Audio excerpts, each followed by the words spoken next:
All right, everyone. So, one thing that I've come across here in the past couple months, and this is something that I struggled with as well, is something I'm going to talk about today. We're going to be talking about some hydration issues, dehydration, caffeine, electrolyte replenishment, and also why some of these things that are out there on the market, like some of these sports drinks that you may be drinking, are also holding you back in the fat loss category.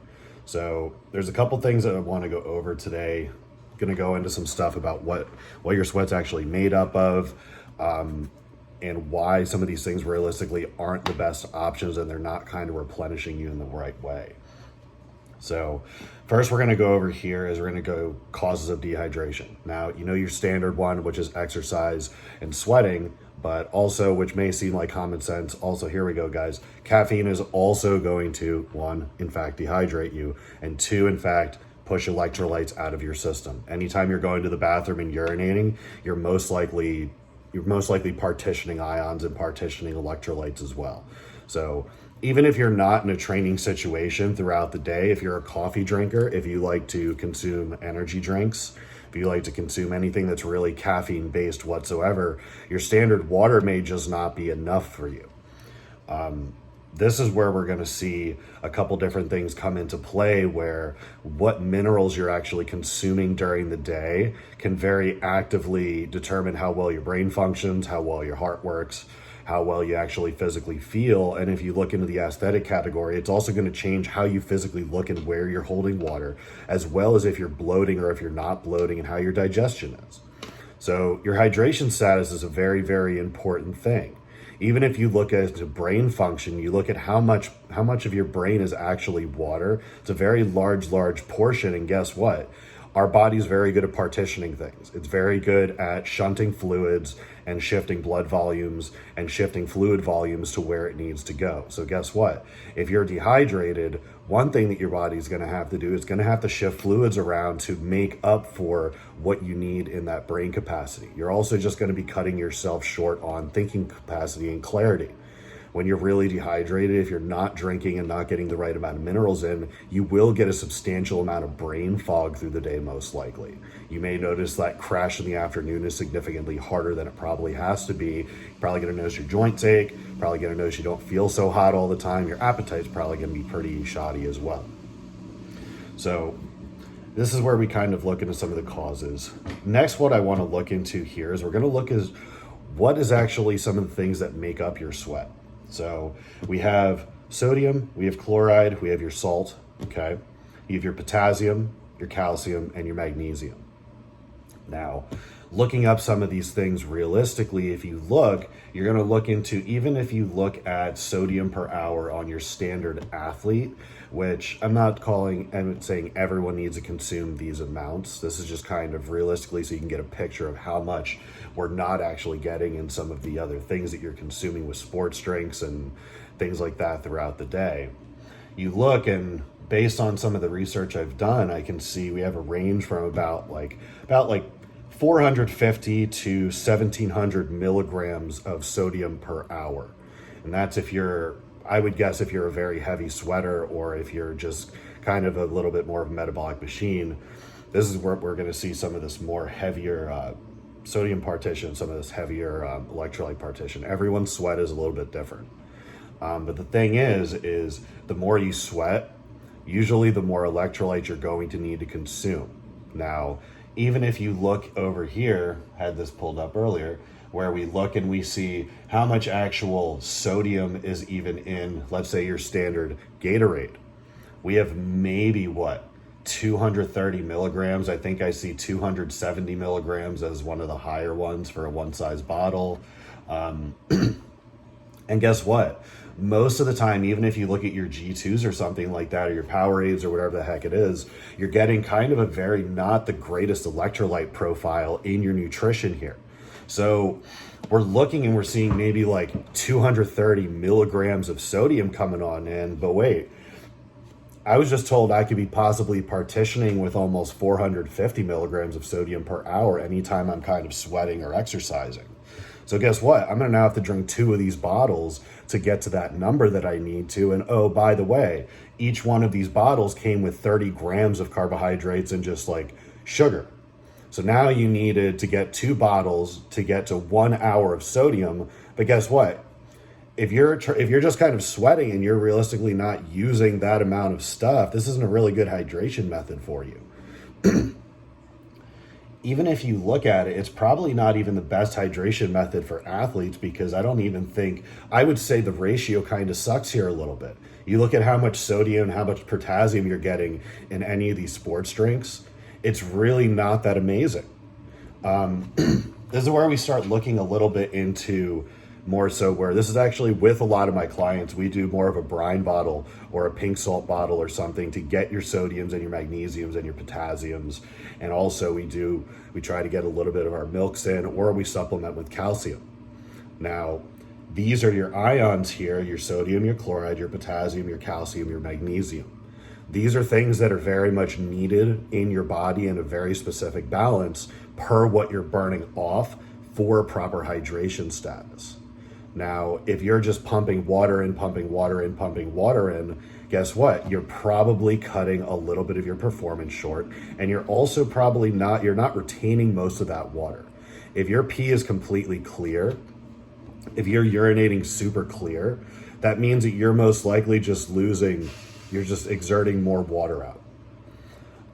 We want this kind of like almost lemonade colored, like very light yellow urine, which means we're at like a pretty good hydration status. And you will notice also, you'll have a very clear pee after you consume your coffee or your caffeine.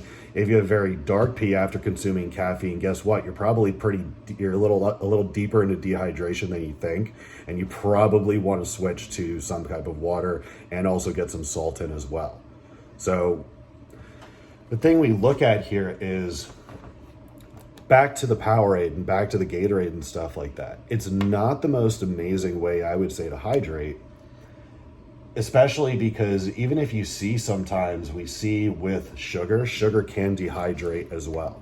So we may in fact need to find a little bit of a better way than just pumping kind of whatever you want to do, your dextrose or your high fructose corn syrup or whatever the heck it is that comes in the Gatorade or the different things here. We might want to go more to like a mineral solution. We might want to go to more like, I know back in the day, they used to give athletes salt tablets. And guess what? It made sense. They used to give salt tablets and then Gatorade comes out and then all the sugar comes in. And guess what? I was pretty heavy for a long time because I was drinking Gatorade. I was drinking Powerades. I was drinking them very frequently. And it's a lot of excess sugar add up. Unless you're excessively exercising hard, these are probably not things that you should just be drinking on your day-to-day basis. Even then, I think there's still better options. And now I'm not saying you don't consume Gatorade and don't consume Powerade. I'm just saying I think there's some better ways. So we come back to looking at some of the stuff that we see here. Every time you sweat and as you push some of this stuff out, this is why some people see some lack of performance as well. And I've seen with quite a few people I've spoke to, even in adding they're living on pretty low salt diets or low pink salt diets, whatever it is, they just don't use salt very frequently. And this was told that this is good for our health. Realistically, it's not always the best thing because guess what? As your sodium decreases, your brain fog decreases, your blood volume will decrease as well. So you need to get these minerals from somewhere. And that's the thing, as you get more and more of the processed foods coming in, then we start having some issues with more kind of our preservatives and our straight salt, where we're realistically, where the salt is coming from also does matter. That's what I believe. All salts are not equal. And that just kind of makes sense if you think of it mineral wise. Where the salt comes from, how refined it is, how many other minerals are in it. If you look at your pink and your black salts and some of the other kind of colored salts that they have out there that still have those very good hues and very good colors, those colors come from the magnesium, the potassium, and the other earth minerals that kind of come in those things as well. This is why instead of your standard sea salt, which is kind of clear and bleached out, realistically those same nutrients don't fall in there. So this is something that we need to think of. Now, I know this sounds like it's bouncing around a little bit, but we want to come back to caffeine here. So now, if you're a coffee drinker, you're going to want to add a little bit more salt into your day as you consume your water. This is going to also help you battle that little caffeine addiction. That's actually where I started with the brine bottle. I started with a brine bottle to combat a quad espresso every morning to try to keep myself awake during sessions. So I started doing that, and I naturally realized, oh, by the way, me increasing my pink salt and me increasing this, and after a little bit of research, made sense why I felt so trashy for so many years and also struggled with such a bad hydration status. I'd been drinking Gatorade with the very little amounts of salt that was in it, tons of sugar, excess sugar, which that excess sugar is most likely pushing more and more out. I even did aminos and stuff in my water for years, and the artificial sweeteners just dehydrated me more and more. I didn't really see any progress until I came back to actually doing some of the more minerals and some of the salts and stuff like that, and increasing those levels significantly throughout the day. And mind you, it doesn't always taste amazing. Salty isn't always the best. But guess what? Do we want to feel better, or are we going to struggle about how something tastes a little bit? But coming back to this here, we also want to look at some of the things that fall into sweat as well. Now, this isn't as big of a portion here. We have our amino acid profiles, which you have some serine, some histidine, ornithine, alanine, glycine, and lysine. So sometimes you may have seen these if you're an energy drink fan, you may have seen these on the back of energy drinks.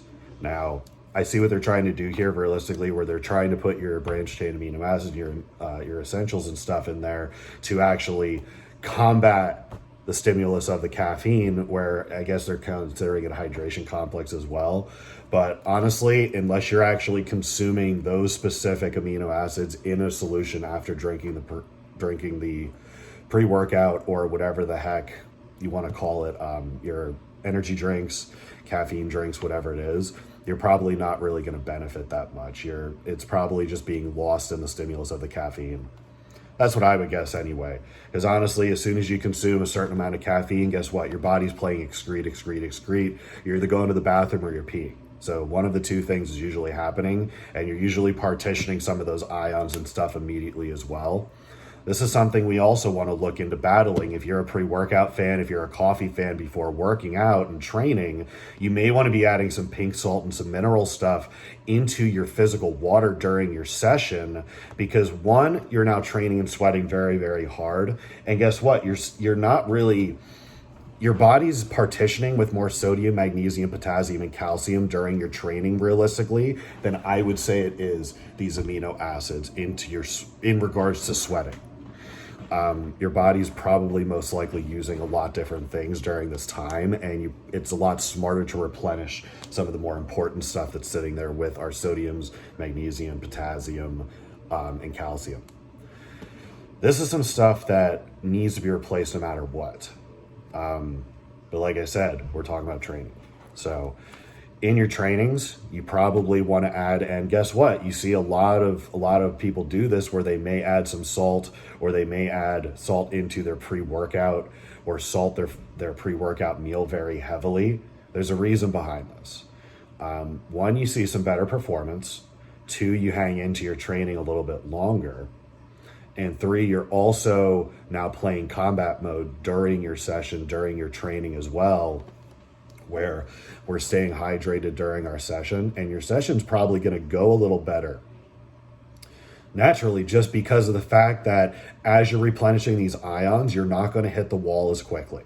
You're going to be able to maintain a higher level of performance throughout your training. You're going to keep on increasing your blood volume as that water and as that sodium comes in, and as the magnesium, potassium, calcium comes in, you're now replenishing. We're not just depleting through the workout, and then all of a sudden we're cramping at the end and we feel like completely brain fogged out and we can't think. So that brain fog at the end of a workout is not always just glucose depletion. It is also most likely electrolyte depletion, which is something that you need to replenish as well. Now, I'm not advising everyone has to drink brine or solution, whatever it is, but it is a viable option. So you can put a little bit into your water, and guess what? Adding a little bit of pink salt into your water is not a horrible thing. It's also naturally, one, going to get you to drink a little bit more water as well. The big thing is making sure that what's in your water as well is some electrolytes. You're getting those electrolytes in, and now they have specialty electrolyte waters out there, and if you want to get those, perfectly fine. The big thing is realistically, I don't know if they're actually in high enough concentration to even matter. So if you're not actively adding this stuff in, you're most likely probably just not getting it in substantial amounts. But these are some of the things. If any of you have any more questions about it, it's perfectly fine. Go ahead, drop them in the comments and ask.